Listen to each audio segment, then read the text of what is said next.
Welcome to the Pub Sports Radio, Ian Cameron Sports Report for Tuesday, October 27th. We're going to recap college football for the weekend. We're going to look back on Bears-Rams last night, and then we'll preview Game 6 of the World Series. Will the Dodgers finally win that elusive World Series with this core?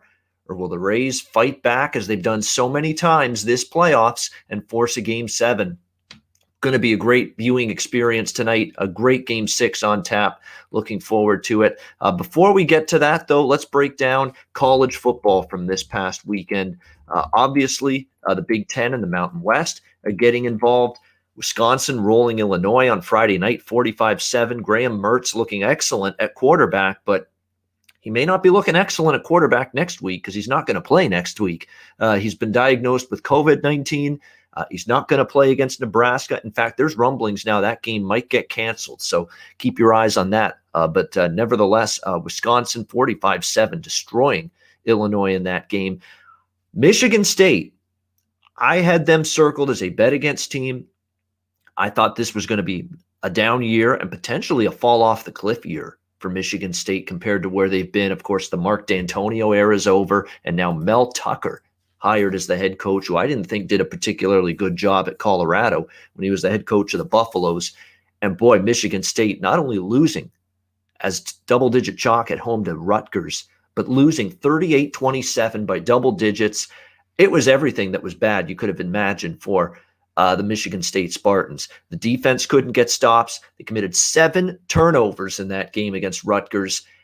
They couldn't run the football, held to 2 yards per carry, which is trouble because they just don't have any sort of good quarterback play. And you can go back to when's the last time Michigan State had a capable quarterback? Kirk Cousins, Connor Cook, you could say was pretty decent. But since those days, Michigan State has been searching for a quarterback, and they haven't found one. And I don't know if Rocky Lombardi here is going to be any better at the quarterback spot. I didn't like the Mel Tucker hire. Didn't look like he had this team properly prepared. That's a troubling sign. And for me, it's all systems go, betting against Michigan State until proven otherwise. But has the adjustment already been made after just a horrendous game against Rutgers? Because they are now 24.5-point underdogs coming up this weekend as they take on Michigan at the Big House. So we're already seeing signs of huge adjustment being made based on one game. Will it be warranted? I guess we'll find out. But I'm not looking to bet Michigan State anytime soon, that's for sure. Let's see what else we had. North Carolina bouncing back 48-21 over NC State. Auburn finally snaps their little skid, although they barely beat an Ole Miss team that hasn't played a lick of defense this year, 35-28. So I don't know how impressive you want to be with that. Oklahoma now turning a corner, building on the big overtime win in the Red River rivalry against Texas, and they follow it up with a 33-14 win against TCU. Word of advice for the future, don't bet TCU against Oklahoma. They just don't play well against the Sooners. And again, they have their problems. Gary Patterson with this Oklahoma team, they get drilled by 19. Same with Kansas State. Don't bet Kansas against Kansas State. They don't win, they don't cover. Happened again, Kansas State 55-14, an absolute thumping over Kansas. UCF, pretty impressive after a real tough loss against Memphis to bounce back, beat Tulane 51-30. For this offense for UCF is unbelievable. They're putting up 40s and 50s every week with Dylan Gabriel and this extreme tempo offense.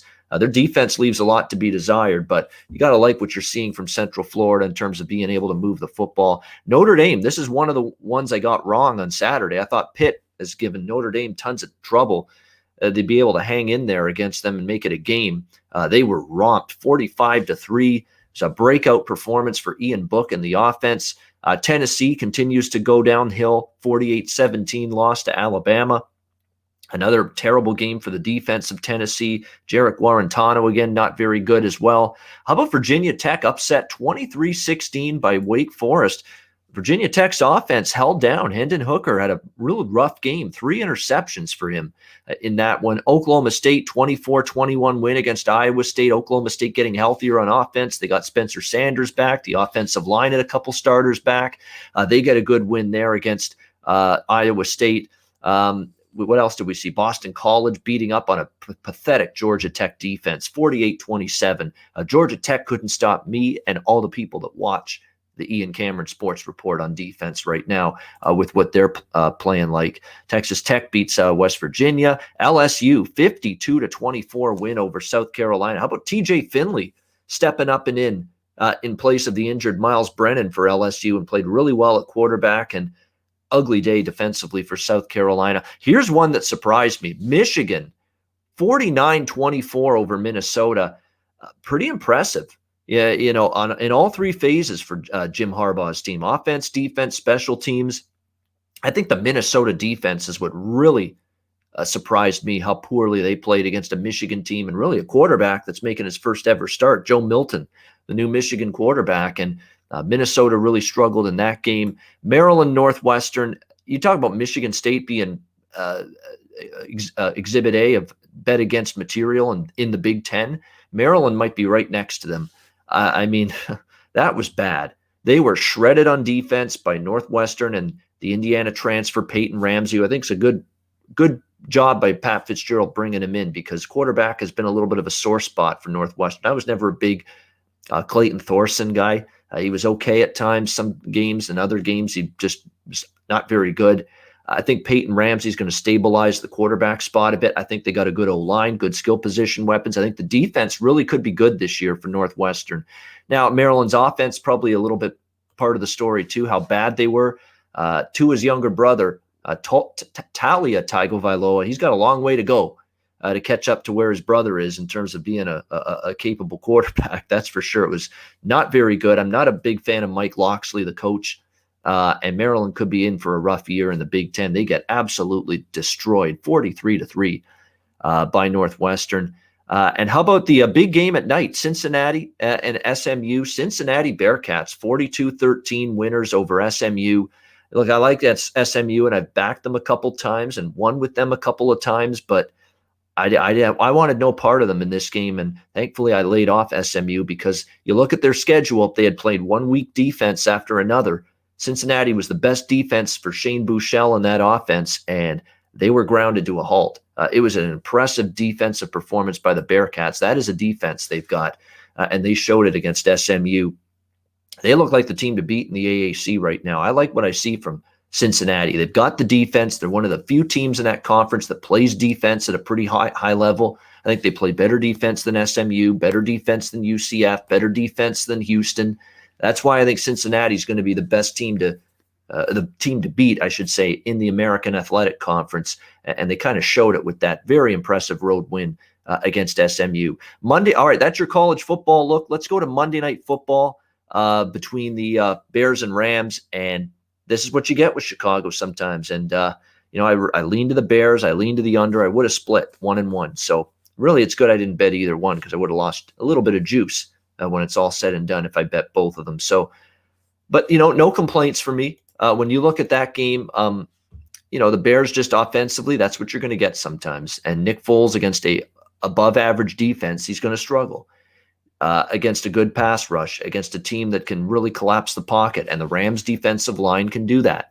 And they did that pretty much all game. It was surprising for me to see the Bears defense struggle to the level they did. And Jared Goff, who has been so prone to mistakes and, just terrible decision-making when pressure gets to him, but pressure didn't really get to him last night. You got to give the Rams offensive line credit, keeping Jared Goff clean in the pocket for most of that game. So a really impressive win overall for the LA Rams, a bounce back, you could say, because they had lost to the 49ers the week before. It's not time to panic for Chicago. You're still 5-2, but your offense has to get going. And you barely beat Tampa Bay, and your defense carried you there. You beat Carolina last week, but again, defense carried them. Finally, the defense couldn't carry them, and they lost. And Matt Nagy's got play calling issues. I think things are looking a little bit too pedestrian, too vanilla with the offense right now for the Bears. There's definitely some soul searching and some adjustments that have to be made. And maybe one of those adjustments should be maybe giving Mitchell Trubisky a chance. Like, how far has this guy's stock fallen, in the eyes of the Bears and the head coach, Matt Nagy? I mean, the Nick Foles wasn't getting anything going last night in that game, and yet he finishes the game with Nick Foles. Didn't even give Mitch Trubisky even one snap, one rep throughout that whole game. So that tells you where the hell's the confidence in Mitch Trubisky, a guy that they spent a first-round freaking pick to take in the draft. So there's issues with Chicago's offense. We'll see if they can fix them moving forward. All right, in terms of the game, Rams obviously get the money, and the game easily stays under the total. All right, let's turn our attention to our one game that we're previewing from a betting perspective on this show today. It's, of course, Game 6 of the World Series. Tampa Bay Rays, LA Dodgers. We've got Blake Snell on the mound, the lefty for the Rays, Tony Gonsolin for the Dodgers. We've got the LA Dodgers minus 130 favorites, 8 the total, shaded to the over. I'm going to say it right now. This is 3 wagers on this game that I sent to my subscribers via email, and I'm going to mention them right now. I'm on Tampa Bay money line, full game, around plus 116. I'm on Tampa Bay team total, over 3.5, minus 125.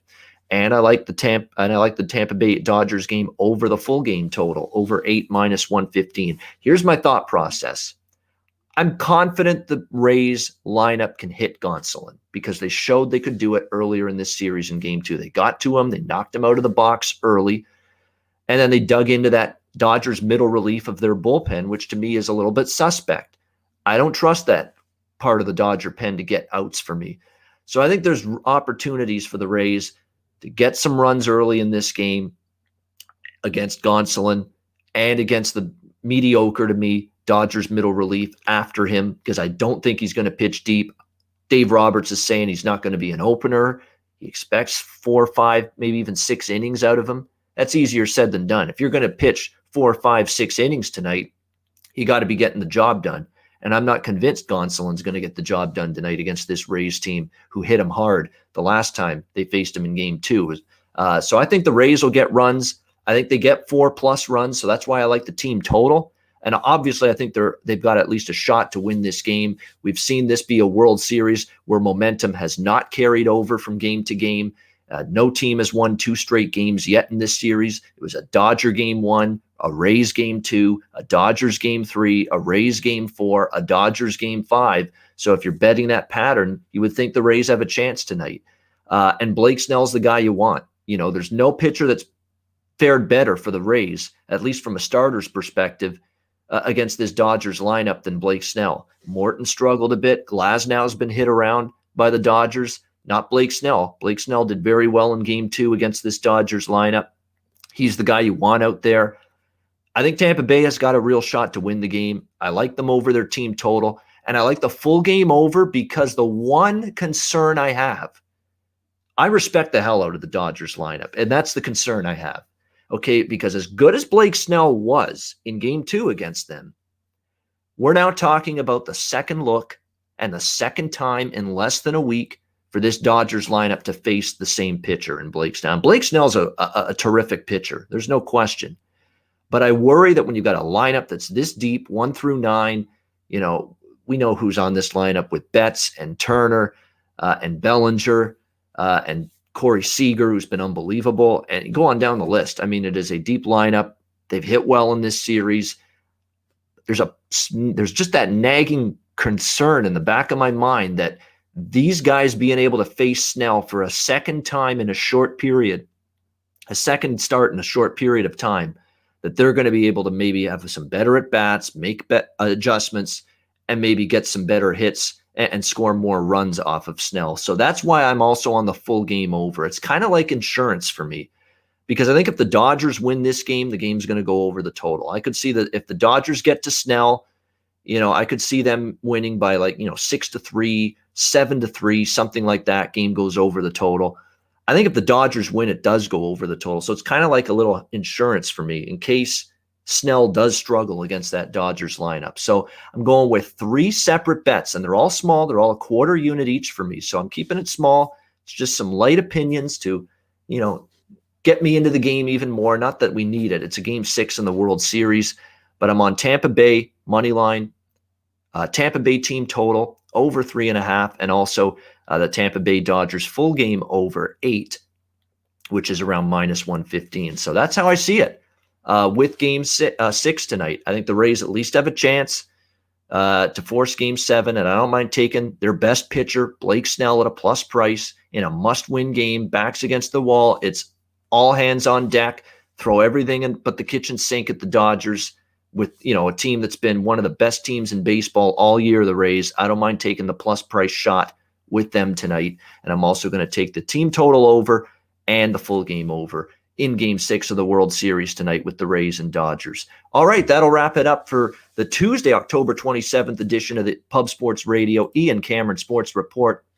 A reminder, subscription service, Ian Cameron Capping. If you want to jump on board and subscribe, $75 a month, all sports. There is no sites or handicappers, there are not many anyway, that charge that little. It's an affordable quality service. We've got NFL, college football still going on every week, UFC, college basketball is starting in less than a month, and I'm already working hard to get prepared and ready for the start of the college basketball season, which is right around the corner. All of that and more.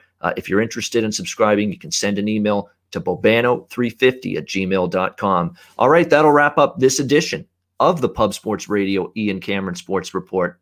Thank you to everyone for tuning in. Reminder, check out pubsportsradio.com every day for great content. The Pub Sports Radio YouTube channel. We've got daily videos, daily live shows, great content, great personalities as well. It's not just me. There's a ton of good personalities and people that work on this channel. Live betting shows with, Connor Mack and Razor Sharp Picks, and go on down there's good people on this channel. Donnie does daily videos as well. Donnie Rightside, Donnie Seymour. So check it all out, pubsportsradio.com and the Pub Sports Radio YouTube channel.